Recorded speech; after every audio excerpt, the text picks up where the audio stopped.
Halo, kembali lagi di Ruang Podcast. Bersama saya Wilda yang akan menemani kalian pada podcast kali ini. Dan pada episode kali ini kita akan membahas mengenai teater. Dan teater sendiri merupakan seni pertunjukan yang dipentaskan di atas panggung. Dan teater sendiri merupakan pembahasan yang cukup menarik karena seperti yang kita tahu pada generasi muda saat ini sudah mulai banyak yang meninggalkan seni teater. Dan kita sudah kedatangan satu narasumber yaitu pegiat seni yang ada di Bondowoso. Beliau merupakan Bapak Imam. Selamat sore Bapak Imam. Selamat sore. Oke, Bapak Imam sendiri merupakan pegiat seni teater ya Pak ya? Iya. Yang ada di Kabupaten Bondowoso. Dan menurut Bapak nih, teater itu apa? Soalnya kan banyak yang masih belum paham nih, apalagi untuk generasi muda, mereka kan masih kadang apa sih teater itu? Kalau menurut Bapak teater itu apa? Begini. Teater kalau dari asal katanya adalah teatron, artinya pertunjukan. Jadi pada tahun 600 sebelum Masehi kalau nggak salah ini di Yunani ada sebuah gedung tempat orang melihat suatu pertunjukan. Nah ini dinamakan teatron. Yang akhirnya ya, berasimilasi menjadi teater ya kan di bahasa di Indonesia teater atau di Inggris pun jadi teater juga. Eh, Teater itu sebetulnya berdasarkan itu yang saya sampaikan tadi, teater adalah sesuatu yang dipertunjukkan. Jadi segala sesuatu yang dipertunjukkan itu adalah teater. Nah, tapi dalam perkembangannya eh, teater berubah menjadi kelompok bermain drama, itu kelompok teater namanya, seperti pernah kita contohnya teater gandrik, kemudian teater koma. Ini adalah kelompok-kelompok yang bermain teater. Nah, di Indonesia seperti itu dan di dunia juga semacam itu juga sama saja. Kemudian eh, dunia teater itu tidak hanya dipensikan di atas panggung, dimanapun boleh. Ya oke lah, panggung, nggak apa-apa kita bicara panggung. Tetapi panggungnya tidak harus khusus. Jadi dimanapun kita bisa memainkan dan menuliskan teater, di lapangan, di gedung, dan dimanapun. Bahkan saat ini ada kecenderungan orang bikin yang agak aneh-aneh gitu ya. Jadi bikin teater di dalam air pokoknya. Itu udah orang muncul juga di kita. Jadi teater itu adalah seni pertunjukan. Intinya sesuatu yang dipertunjukkan. Bahkan pidato, tari atau apapun musik sekalipun di saat dia dipertunjukkan itu menjadi sebuah teater, menjadi sebuah tontonan. Ini kira-kira pengertian saya. Seperti yang dijelaskan oleh Bapak Imam barusan, berarti teater ini ada jenis-jenisnya ya Pak ya? Iya, eh, kita membagi dua.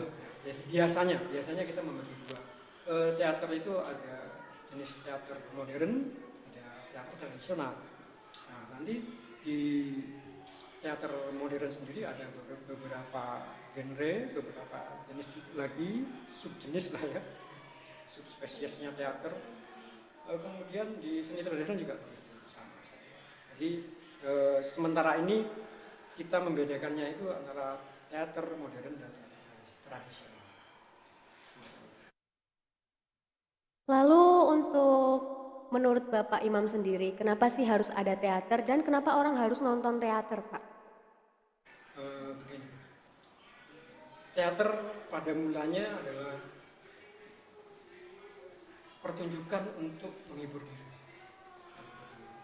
Tetapi pada perkembangannya teater itu menjadi sesuatu yang berbeda karena teater akhirnya bukan hanya untuk menghibur diri, bahkan pada masa-masa abad-abad Renaissance itu ya, teater digunakan sebagai salah satu sarana ibadah ya di umat Kristiani terutama. Itu mereka mengadakan pertunjukan-pertunjukan teater untuk meningkatkan iman dari jamaahnya semacam itu.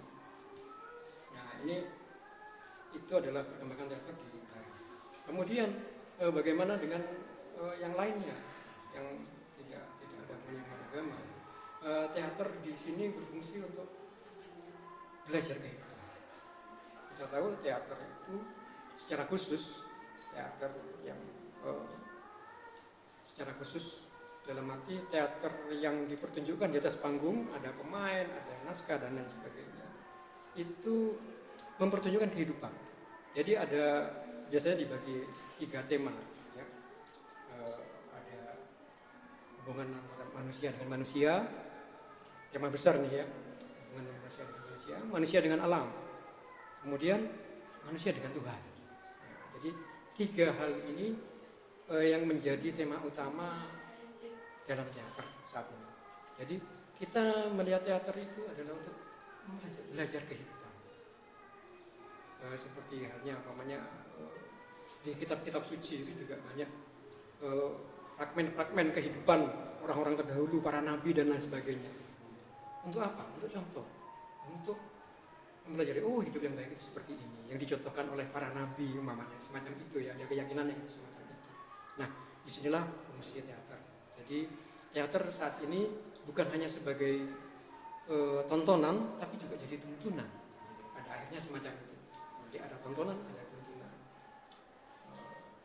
Contohnya, umpamanya di Indonesia dulu beberapa tokoh dari Wali Songo itu menyebarkan Islam melalui dunia teater, melalui wayang kulit. Wayang kulit ini adalah jenis teater yang unik. Di Indonesia kita sendiri menganggapnya sebagai seni teater tradisional, tetapi di Amerika atau di Inggris bahkan ini dianggap sebagai satu seni teater modern, karena ya ada klasifikasi, ada beberapa kriteria untuk dikatakan sebagai tradisional ataupun modern, tapi itu juga tidak baku, dalam arti bisa diperdebatkan. Ternyata orang-orang luar itu menganggap wayang kulit itu adalah sebuah teater modern juga. Ya, jadi itu salah satu contohnya. Di beberapa tempat teater juga, bahkan beberapa teman kami pernah mementaskan teater itu di LP bahkan. Ini itu apa? Untuk terapi bagi para penghuni LP supaya mereka punya kehidupan yang lebih baik. Ini dipertunjukkan seni teater. Jadi mereka bisa mengambil pelajaran dari apa yang ditampilkan di atas panggung. Nah, hal semacam ini. Jadi bagi saya secara pribadi teater bukan seni untuk seni, tapi seni untuk hidup, untuk kita, untuk mempelajari kehidupan, untuk belajar. Gak bisa kita hanya bilang seni untuk seni. Ada yang mengatakan begitu. Tapi bagi saya itu kode. Jadi seni itu adalah harus bermanfaat bagi manusia. Itu pandangan saya. Oke. Jadi untuk manfaat teater sendiri itu banyak ya Pak ya, mulai dari bukan hanya sebagai tontonan melainkan juga sebagai tuntunan, bahkan juga ada yang sebagai media pembelajaran atau juga terapi buat siapa tadi Pak? Narapidana. Itu salah satu contohnya saja. Berarti kan banyak sekali manfaatnya ya Pak ya? Iya, begini, dalam prosesnya juga saya sering kali melatih teater. Kebetulan saya di dalam dunia ini ditakdirkan oleh Tuhan untuk jadi sutradara. Di dalam proses penggarapan teater itu banyak hal yang bisa dipelajari. Bahkan di beberapa sekolah teater itu dijadikan sebagai sarana pendidikan karakter. Nah, ini menariknya. Jadi di teater itu kan kita nanti akan dikenalkan dengan tokoh-tokoh, dengan cerita-cerita. Nah, tokoh yang baik seperti apa, tokoh yang jahat seperti apa, dan lain sebagainya. Dan ini tentu saja akan memberikan wawasan. Terus kemudian di dalam teater itu ada naskah ya. Ini kalau untuk teater modern itu biasanya ada naskah. Teater tradisional itu biasanya tidak memakai naskah. Tetapi dari cerita-cerita yang dibawakan itu banyak makna yang bisa diambil dari sana, banyak hal yang bisa diambil dari sana sebagai pembelajaran bagi kita untuk bisa hidup lebih baik. Kalau untuk perkembangan teater sendiri dari zaman ke zaman itu apakah ada perkembangan atau dari dulu emang tetap seperti itu, Pak? Begini, untuk perkembangan teater tentu saja pasti ada. Jadi teater itu ya, berkembang seperti halnya sains juga. Jadi seni kan juga berkembang. Ya. Semua jenis seni pasti berkembang. Jadi awalnya dulu bahkan sekian ratus tahun sebelum Masehi itu mungkin Anda pernah baca di buku sejarah dan lain sebagainya ya. Masyarakat primitif itu mereka setelah berburu ya. Pagi hari mereka berburu kan. Pagi hari mereka berburu mencari makan karena mereka masih belum bercocok tanam ya. Berburu, setelah berburu mencari buah-buahan dan lain sebagainya. Kemudian malam harinya mereka berkumpul di sebuah tempat, mereka melingkar di sana dan ketika itu mereka menceritakan pengalamannya di saat berburu. Nah, ini teater yang awal semacam itu. Teater awal itu seperti itu. Jadi mereka mempertunjukkan, tadi saya ketemu dengan buruan yang begini dan lain sebagainya. Nah, pada masa berikutnya mulai ada perkembangan ditempatkan pada satu tempat. Kalau kemarin di tempat nggak ada tempat yang khusus ya, jadi bisa di halaman dan lain sebagainya. Di saat masa-masa Romawi mulai ada tempat untuk pertunjukan itu. Jadi ada tempatnya. Meskipun awal-awalnya itu kalau di zaman Romawi atau Yunani itu yang dipertunjukkan adalah perkelahian antara manusia dengan manusia, kadang-kadang manusia dengan hewan ya. Gladiator tuh. Ada filmnya ya. Jadi macam itu. Kemudian di zaman Renaissance, teater ini bisa lebih punya tempat lagi di gereja bahkan, pertunjukan tentang kelahiran Yesus dan lain sebagainya, dijadikan sarana untuk ibadah juga. Nah, inilah yang mendorong lagi kemajuan teater, perkembangan teater. Yang di awal itu hanya berupa dialog-dialog atau ucapan-ucapan sederhana, kemudian ditambahkan beberapa bagian lagi ya. Jadi ada panggung, ada kostum, ada make up, bahkan dalam pertunjukannya diiringi dengan musik dan lain sebagainya. Nah, ini perkembangan teater sampai saat ini.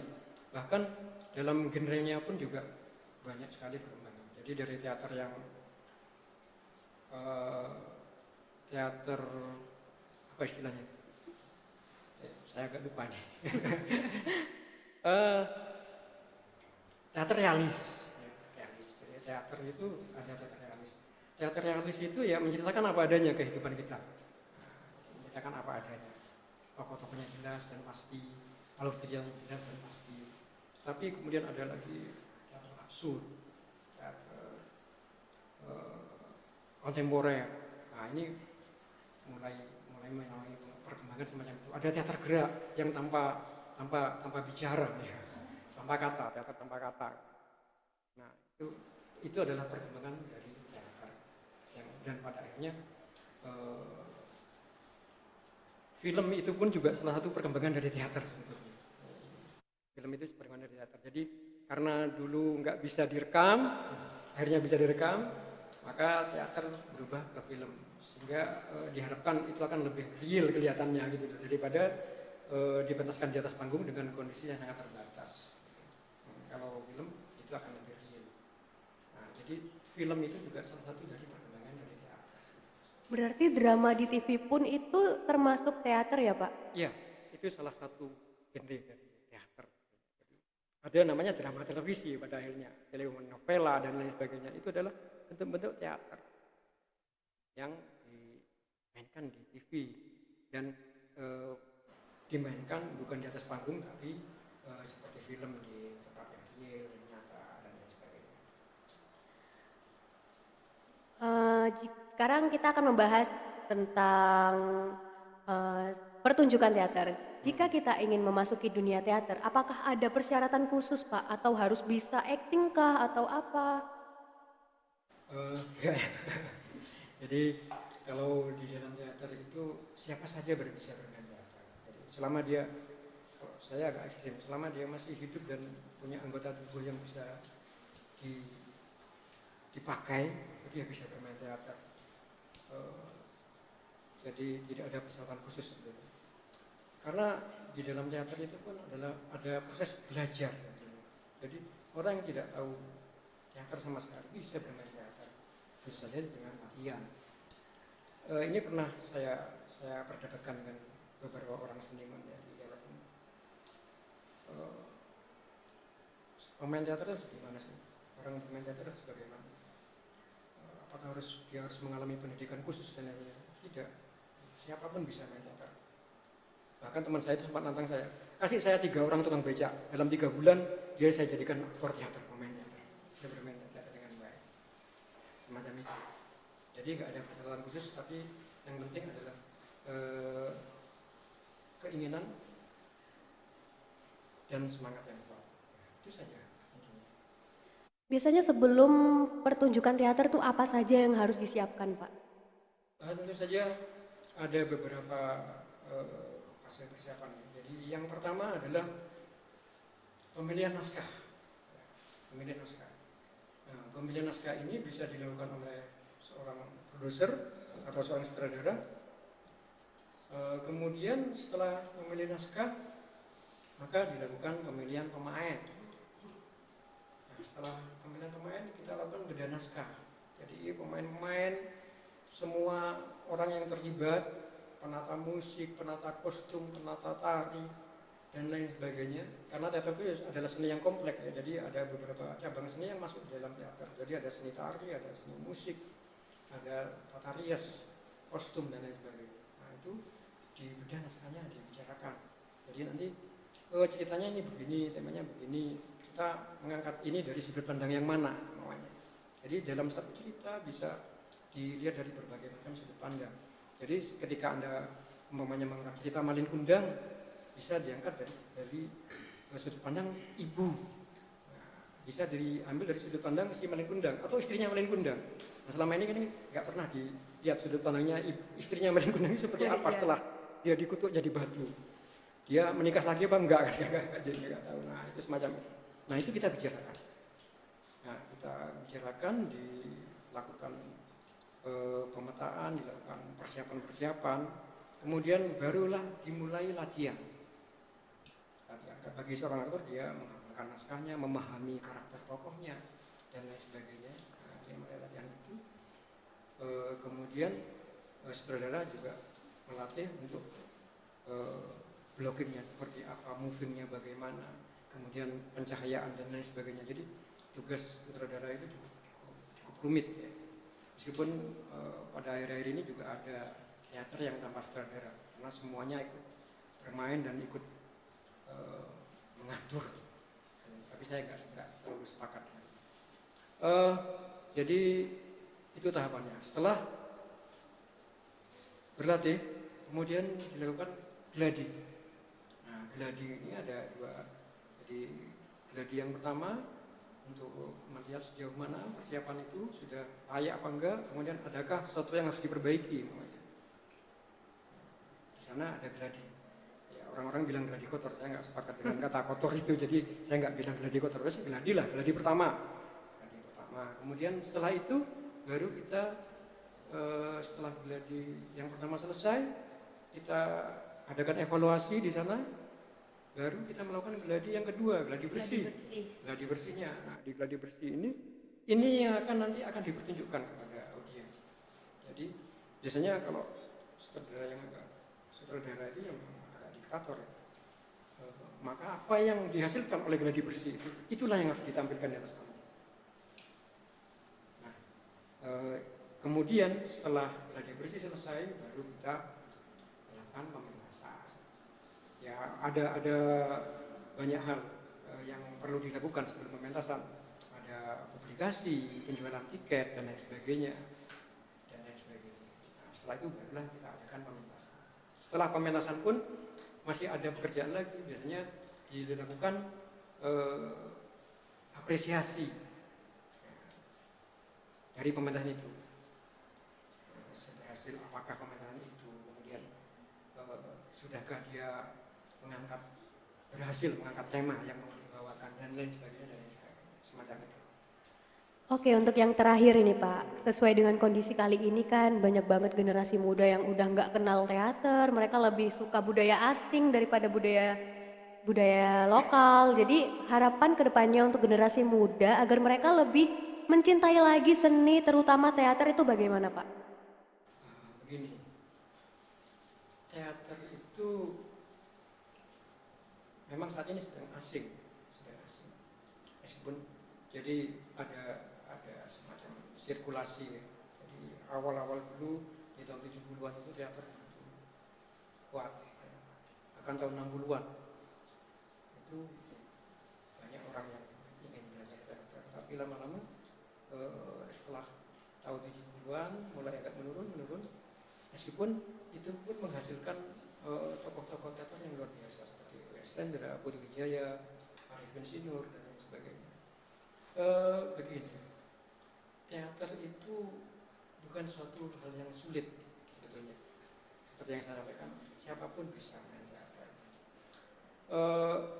Orang-orang itu melihat belum apa-apa mereka sudah punya pemikiran yang negatif gitu loh.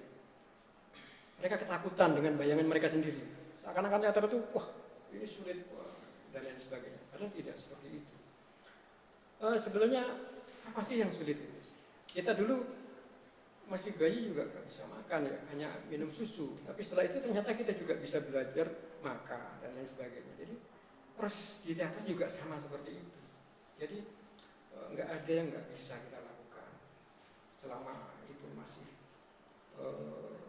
dia masih hidup, masih punya anggota tubuh yang lengkap dan ya, ataupun kalaupun dia punya anggota tubuh yang lengkap juga masih bisa bermain teater. Namanya bisa bergerak lah, masih bisa ngomong lah minimal. Itu dia masih bisa bermain teater. Kenapa generasi muda kita banyak meninggalkan teater? Jadi permasalahannya sebetulnya bahwa mereka saat ini punya kesibukan sendiri. Mereka berteater sendiri saat ini. Gitu. Jadi karena saat ini kita dibenturkan dengan budaya yang instan. Jadi orang hanya lebih suka menikmati daripada berbuat sendiri. Ini tantangan yang besar. Jadi kalau kita bicara tentang yang sampai ditanyakan tadi, kenapa generasi muda kita Sudah mulai banyak yang meninggalkan. Mulai banyak yang meninggalkan. Sebenarnya enggak juga. Cuma memang teater ini kan sesuatu yang unik ya, unik. Sehingga orang kadang-kadang membuat jarak ya, bukan menjaga jarak, membuat jarak. Ya. Padahal teater itu asik, ya, menarik. Apalagi kita terlibat di dalamnya. Kenapa saya sampai setua ini masih tetap bergelut di sini? Karena teater itu setiap saat selalu ada hal-hal yang baru yang bisa kita temukan di sana. Jadi saya rasa kalau masalah generasi muda kita itu beda lagi nanti. Dalam arti banyak sekali generasi muda kita yang belajar teater, apalagi teater tradisional. Karena saat ini pemerintah kita juga mendorong bahwa seni tradisi itu menjadi kekayaan intelektual bangsa dan lain sebagainya. Cuma sayang sekali tidak terlalu dipublikasikan, itu saja sebetulnya. Jadi banyak juga sih, bahkan di Kota Malang ada di sebuah sekolah itu setiap ada kelas untuk seni budaya. Jadi 2 hari kalau nggak salah di Jumat dan Sabtu itu mereka berlatih teater, satu kelas itu. Jadi kelas teater, kelas seni tradisi. Itu hal yang menarik. Dan ya tergantung kita sih, bagaimana kita ini mau berbuat apa enggak. Sebetulnya itu saja, teater itu ke sana. Jadi ya silakanlah. Kalau mereka ingin jadi penikmat ya silakan. Tapi kalau mereka ingin berbuat, ingin mendapatkan sesuatu, silakan belajar teater. Itu aja. Oke, sudah cukup banyak kita menggali informasi mengenai teater dari Bapak Imam. Terima kasih Bapak Imam sudah hadir pada podcast kita kali ini. Sampai jumpa lagi di podcast Ruang TV selanjutnya. Dadah. Agak berlepotan ini ya. Iya, Pak. Oke, nggak apa-apa. Dari mana rasa ini ku tak tahu. Karena tadi Yang pasti darimu ku belajar menunggu.